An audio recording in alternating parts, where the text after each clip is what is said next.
ఇకో Tejas world class electric bike అతి తక్కువ ధరలోనే.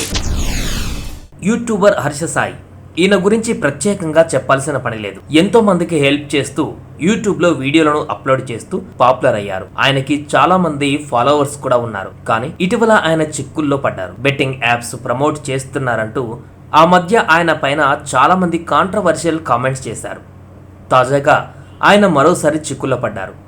హర్ష సాయి మోసం చేశాడంటూ ఓ యువతి పోలీస్ స్టేషన్లో ఫిర్యాదు చేసింది. తనను మోసం చేశాడంటూ యువతి నార్సింగ్ పోలీస్ స్టేషన్ మెట్లు ఎక్కింది. యూట్యూబర్ హర్ష సాయి తనను పెళ్లి చేసుకుంటానని మోసం చేశారని ఆరోపిస్తుంది యువతి. అడ్వకేట్తో సహా నార్సింగ్ పోలీస్ స్టేషన్కు వచ్చింది. అక్కడ హర్ష సాయిపై ఫిర్యాదు చేసింది.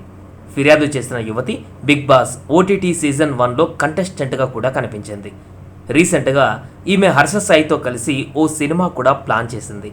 ఆ సినిమా ట్రైలర్ కూడా రిలీజ్ అయ్యింది. ఆ సినిమా పేరు మెగా. ఇటీవల జానీ మాస్టర్ పైన కూడా ఇలాంటి ఆరోపణలు వచ్చాయి.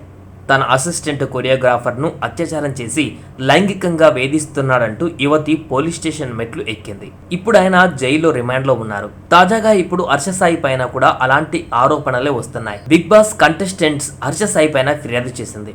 తనను పెళ్లి చేసుకుంటానని మోసం చేశాడని 2 కోట్ల రూపాయలు కూడా తీసుకున్నారని ఆమె ఆరోపిస్తోంది. బాధితురాలికి సొంత ప్రొడక్షన్ హౌస్ కూడా ఉంది. తాజాగా హర్ష సాయి నటించిన మెగా చిత్రానికి కూడా ఈమె ప్రొడ్యూసర్గా వ్యవహరిస్తున్నారు. బిగ్ బాస్ ఓటు ద్వారా ఆమె ఫేమస్ కూడా అయ్యారు. కాగా ఆ చిత్రం ఇప్పుడు మధ్యలోనే ఆగిపోయింది. సినిమా ట్రైలర్ రిలీజ్ చేశారు.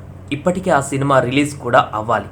కానీ ఇప్పటికే ఆ సినిమా రిలీజ్ అవ్వలేదు. ఇద్దరి మధ్య గొడవల కారణంగా ఆ సినిమా ఆగిపోయింది అన్నట్టు కూడా వార్తలు వస్తున్నాయి. పోలీసులకు ఆమె ఎలాంటి వివరాలు అందించారు, ఎలాంటి ఆరోపణలు చేశారనేది ఇంకా తెలియాలంటే పోలీసులు కూడా దీనిపైన ఇన్ఫర్మేషన్ త్వరలోనే ఇస్తామంటున్నారు.